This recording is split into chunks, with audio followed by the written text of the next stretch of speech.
À la fin du XIXe siècle, l'abbaye de Rennes-le-Château, un petit village au pied des Pyrénées, est devenue subitement incroyablement riche. C'est un mystère complet et personne ne s'explique l'origine de la fortune colossale de ce modeste curé de campagne. Alors, pour certains, Béranger Saunière aurait déterré un trésor enfui, peut-être celui des cathares ou celui des Templiers. Pour d'autres, l'abbé aurait découvert de sombres secrets capables d'ébranler les fondements mêmes de l'Église.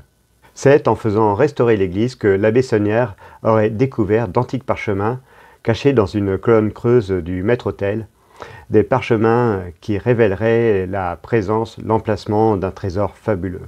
Ou des parchemins qui révéleraient l'existence d'une lignée royale d'authentiques mérovingiens susceptibles de revendiquer le trône de France.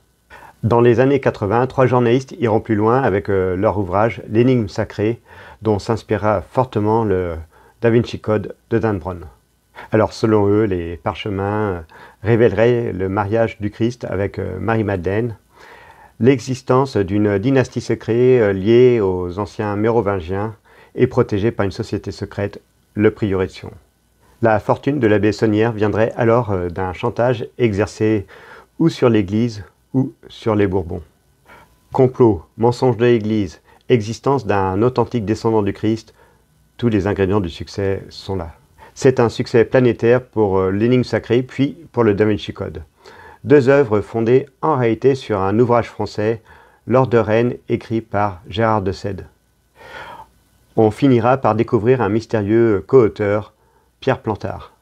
Royaliste convaincu, Plantard rêve à la restauration d'une monarchie française en devenant le prochain roi de France.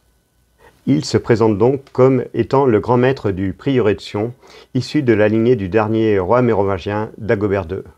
Mais on finira par établir qu'il s'agit d'un gigantesque canular monté par Pierre Plantard. Alors, en ce qui concerne le trésor de Rennes-le-Château, eh bien, le mystère demeure.